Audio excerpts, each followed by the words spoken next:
سلام دوستای عزیز، به کانال من خوش اومدین. توی این ویدیو طرز تهیه فرنی رو براتون آماده کردم.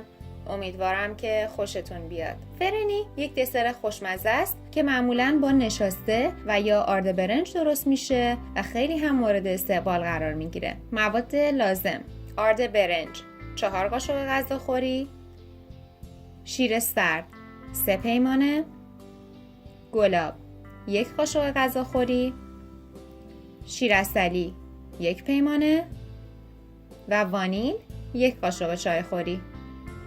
ابتدا آرد برنج رو در 1/2 پیمانه آب سرد حل می کنم تا حالت گلوله‌ای نداشته باشه و یک دست حل بشه.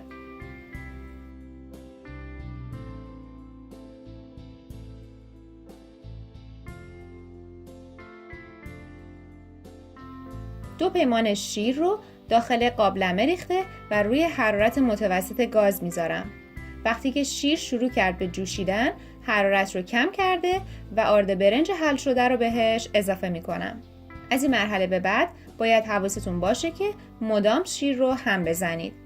1 پیمانه شیر دیگر رو اضافه میکنم و بعد از گذشت 5 دقیقه شیر عسلی یا همون شیر تقلیص شده رو میریزم.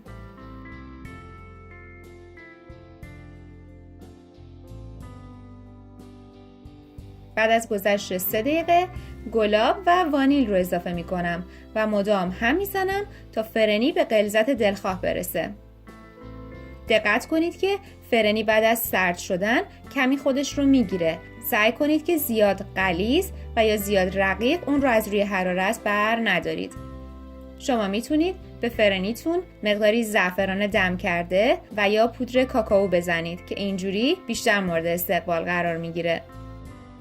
امیدوارم که حتما این دسر خوشمزه رو درست کنید و لذت ببرید. همچنین خوشحال میشم که این ویدیو رو لایک کنید، به اشتراک بذارید و سابسکرایب کرده و عضو کانال بشید.